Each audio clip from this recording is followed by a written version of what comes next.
What's up, everybody? Don Carr here with another round of What's on Your Pedalboard, and today it is Sam Jacobs. Hello. Sam. Nice to see you, Don. Man, nice to have you here. Thanks for having me, man. Nice to see you again. Yeah, nice very nice, man. Good to have you here. Good to have you here. So, today, it's What's on Your Pedalboard. This is a nice looking board here, dude. You got some good stuff. Thanks, man. Yeah, there's a lot on here. In terms of the way it's laid out, it's quite simple. And I guess for me, approach-wise, like I use a couple different amps, and I just wanted to build something that I don't need to constantly be flipping around with.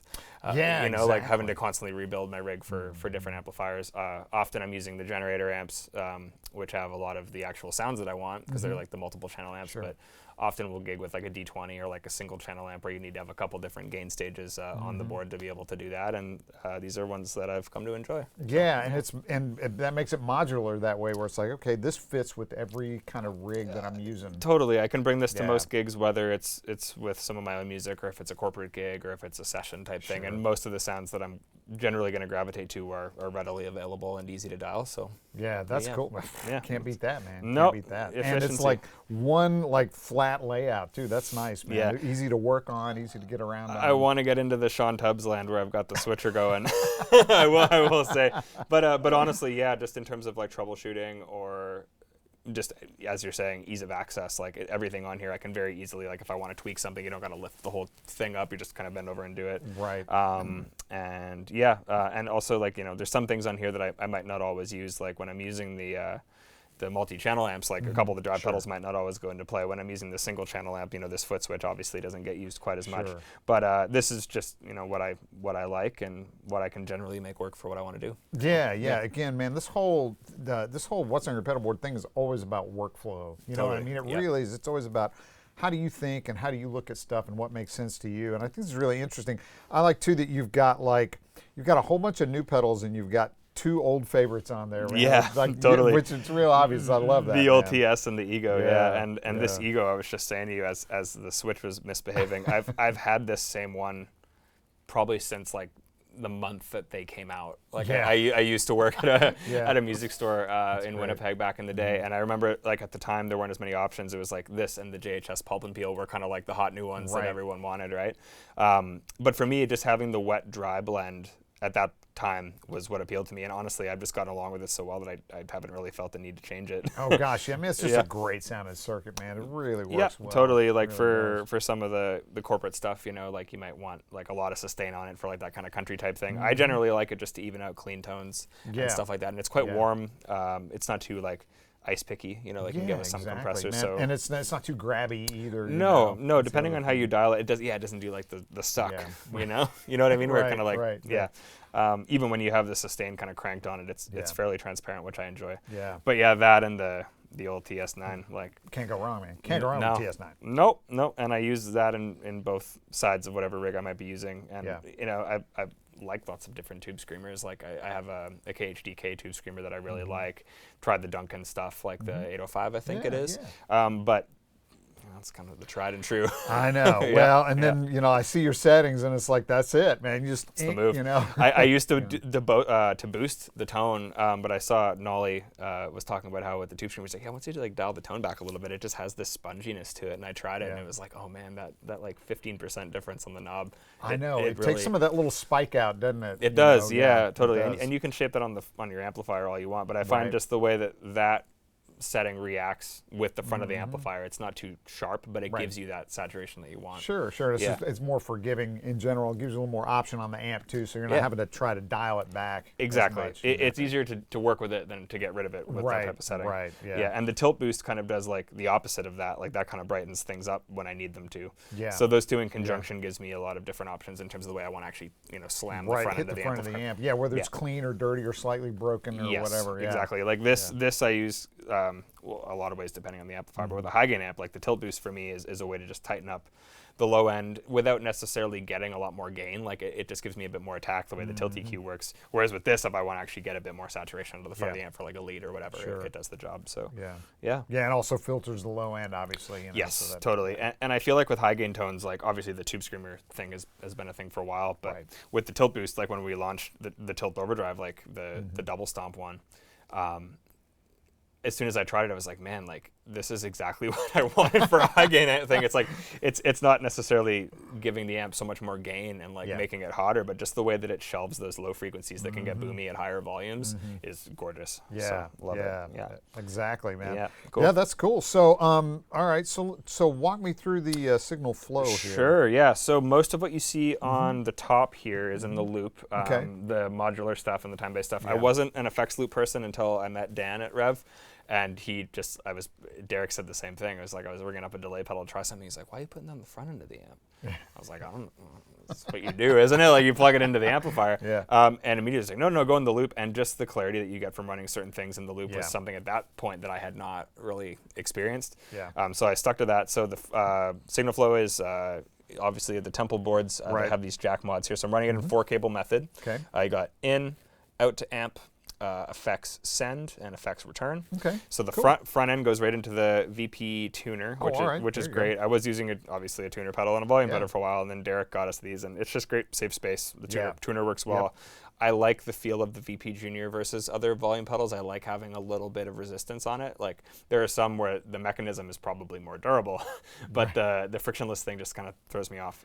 So personally, I just like the feel of the VP Junior. You've got a little resistance with it. You know. And when you're playing live, it's easy to overkill it, right? Like, and that just gives it a little more of a natural response when the adrenaline's going and all that. Cool. So that goes into the G8, which is our noise gate pedal. Okay, so that's first then, really. Yeah. Second in the chain, but Yes, which interesting. I don't know. I've tried it in a couple different ways, and the way that Dan explained it to me is just like the way that this is designed, it reacts really well to a direct guitar signal. So you can use it after other pedals, but like the fact that it has a send and a return, which I'm not using with this amp just because it has a gate, but you can sidechain it to gate specific sections of your board if that's where your noise is coming from. So I just kind of found that running it at the front, if I needed to gate other pedals and reduce that noise, I could use the send return for it.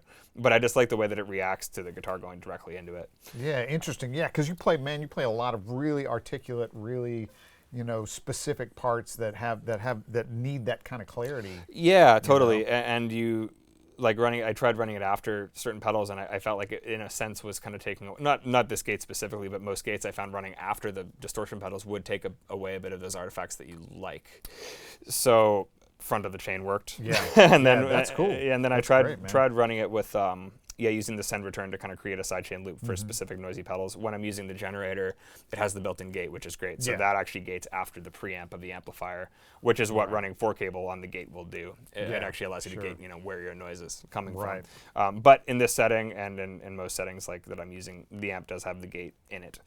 So right now it's just in front. So right into the G8, into the trusty Ego compressor, then into the tilt boost, which I do use as a boost, like if I'm using a single channel amp like a D20 or something like that, or a Fender, not just to plug our own stuff, like any single channel amp. It does work really nice as a boost. I find in the high gain aspects, I'm mostly using it for the tilt EQ, which, as we mentioned, does a similar thing to what the Tube Screamer does in terms of shelving that low end, but without adding a ton of saturation to saturation and gain and that sort of thing. It keeps it clear, but it makes it tighter, which I really enjoy. And that's become, unless I'm using like a really, really clean sound, it's pretty much on just all the time. Oh, wow. Which I really like. I just like the feel of it. Then the TS, don't really need to say much about that. Self-explanatory. There's a reason it's here. And the reason I like running the tilt boost before that is just, again, just the way that the low end shapes. Like I kind of like the tone-based stuff coming before the drive stuff just because of the way it feeds through the signal chain. Like you're kind of getting the shape you want from your source. Yeah. Always easier to fix it there, man. Yes, from the get-go.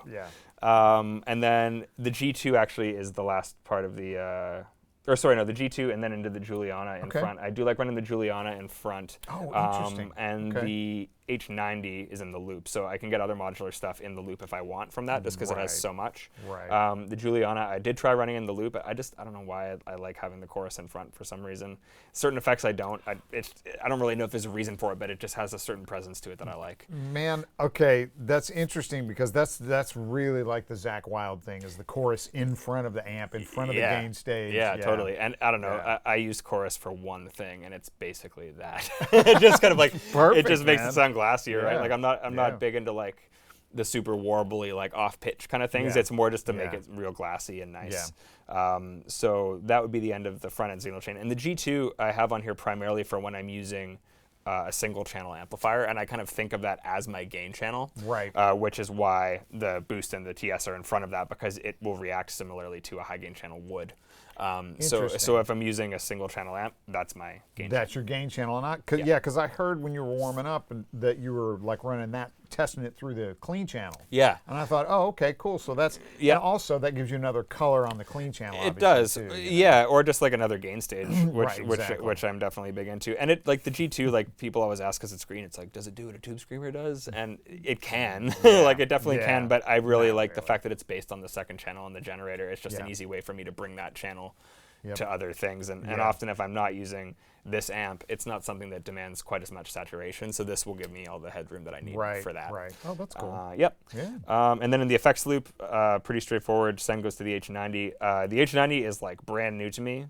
We just got them at the shop, and I spent probably an hour with it, but just the amount of stuff that's in here, like if I need a flange or a phaser or something just for like a specific song, like everything is in here. And so it's kind of like I need this modular effect. Okay, great. There. It is the Swiss Army knife, you know, to coin the old phrase there, but and I was running the Juliana in the loop, but upon getting the H90, it was like, okay, great, I can do the chorus thing that I like with this in front, and then have this should I need anything else in terms of modular stuff in the loop. And then Timeline Big Sky, same thing. There's not really too much to say about those. There's a reason that they do what they do. They have so many options. I find I generally gravitate to like maybe 2 or 3 different sounds on them. But the same thing as the H90, it's there. So if I need a specific thing, I will be able to find it. Yeah, you're never going to fall short of like, I can't find that sound. It's like, man, with those 3, you pretty well got it covered. It's there, exactly. And although I might not use it to its full potential all the time, it's like inevitably a circumstance comes up where it's like, oh, I need this specific delay sound. There it is. There you go. I was using and I'm not quite sure why I took it off. I have an old carbon copy that I've been using forever, and I would run that in front, just because sometimes it is front, just to like smash the preamp. Exactly. Like, with that, and get that kind of gritty sort of. Or do like thing. The oscillation thing. Just I don't know. It doesn't react quite the same way in the loop, but right now delays and verbs are living in the loop. Because they a little bit more clarity, which I like. Oh gosh, you can hear all of the detail that way, and man, all 3 of those pedals are just loaded with detail. That's one of the things that I like about the Strymon stuff in general, is that it just feels good. It feels like studio grade effects. Like everything is like almost like pre-mixed. It's very, as you're saying, the detail is there, and like all the different sounds have different detail that serve different purposes. Like for lead stuff, generally like using more of the tape sound, which is similar to like the L cap. Which is smoother, not quite as intrusive. You know, it's like it's there for texture. It fills it out. Whereas like if you need, the U2 thing, it has a digital preset, right? So like you can get all those different sounds out of it. And same thing with the Verb. Like every now and then, it's nice to put on the old cloud reverb.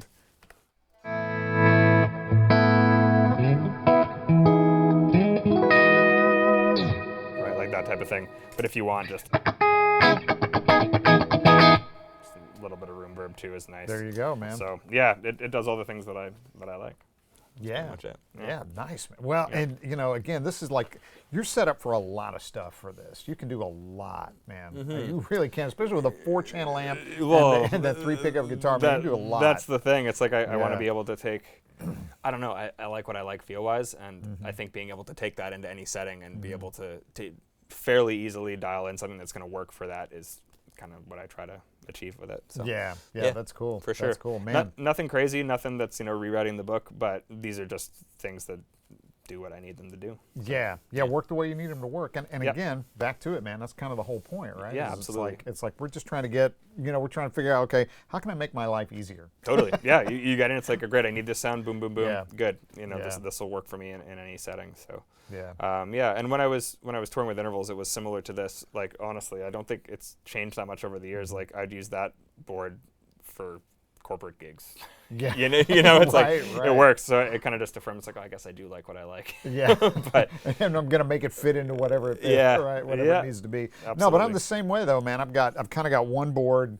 Kind of, Sean and I were talking about that too, man.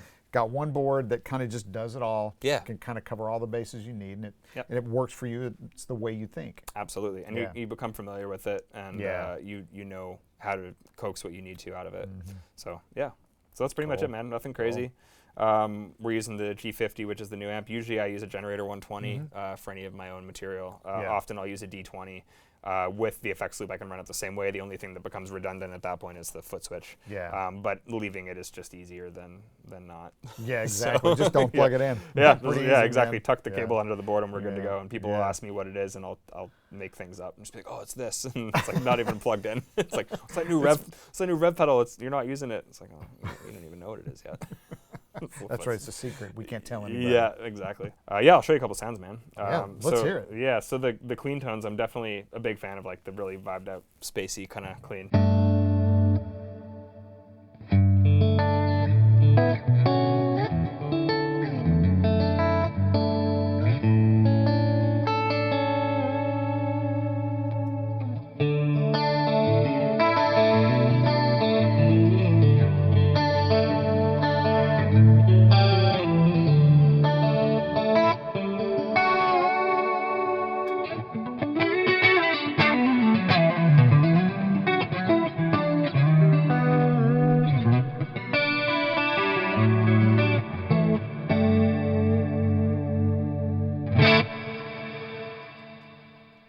Very nice. That kind of thing. Very nice.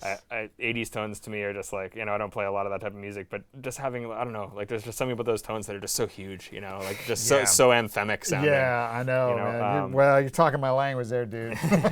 The other thing I've really been enjoying, just kind of like for interludes in between songs, is using the reverse setting on the Strymon. Like it'll play whatever you do backwards, right? So if you get that kind of thing.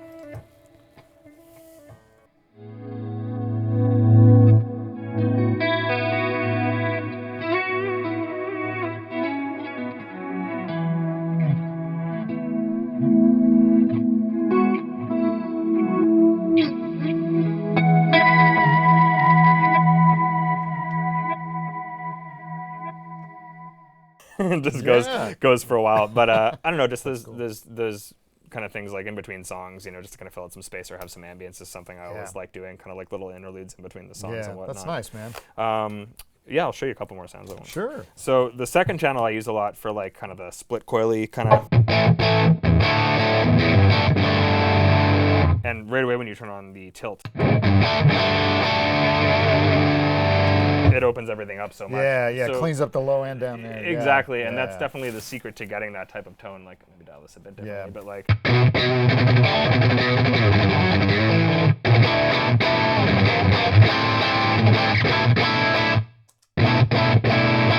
Right, like there's just a certain like boominess to it, and I guess that was Sean's idea. Is like with old tube amps, when you crank them, they start to do that. So it's a kind of a way to get the most out of that. But for that or for a high gain tone,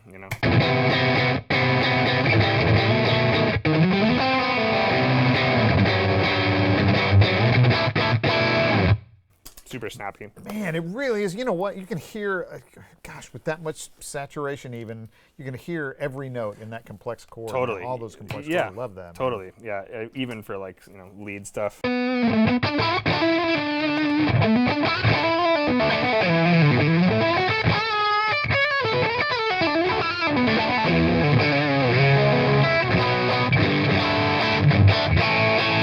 Yeah, just adds a lot of clarity to that. And even for the high gain tones, I'll flip over here and we'll see how much noise we get on this.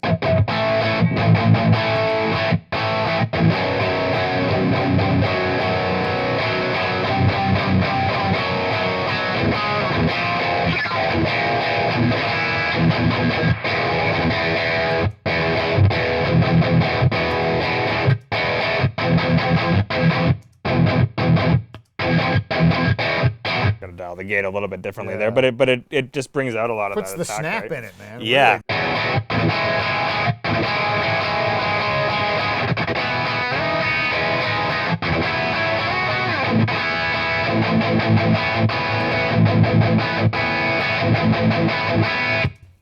Yeah, that kind of thing.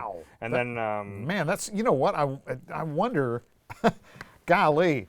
I never even thought about using the tilt boost that way. That's killer, man. For high gain tones, it works. Great, and that was the first thing I tried about it. Like, and that was part of the reason that we did the tilt boost on its own, is because there were a lot of high gain guys who were like, man, like I don't play a style where I'd use the drive slide, but like that boost I will use for especially lower tunings. Yeah. Like when you get into like the sub 7-string stuff, it brings out a lot of clarity and a lot of attack within that. So yeah, that's been on all the time. And then the tube screamer, you know, just for the lead.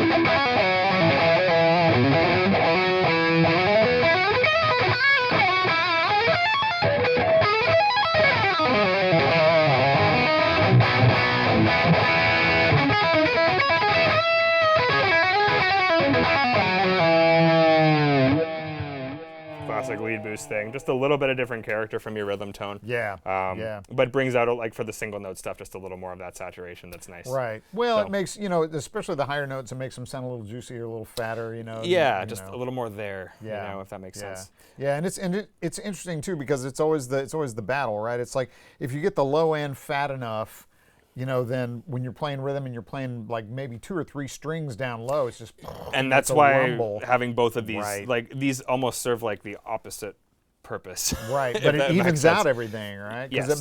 it makes the low strings a little you know, a little snappier, but and the tube screamer makes the high strings a little warmer sounding. That's exactly it, know? and it's kind of for both of those purposes. Like you're going to run into situations where you want a little more warmth and a little more saturation, and you're going to run into situations where you have too much of that. Yeah. So having both of those as kind of a utility to do that is great. Yeah. And yeah, the H90 I haven't really spent a lot of time with. I found a couple presets that I tweaked that I like, but again, just for you know, any of like the weird stuff.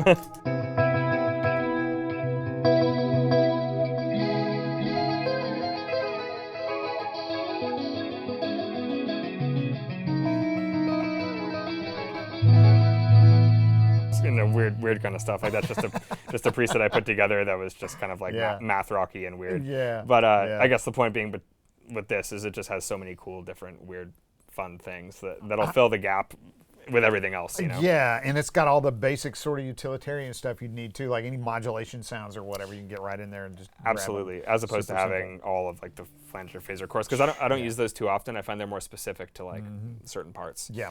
So having something like this for those purposes. That does great. them all so well. Yep. Yeah. And that's pretty much it, man.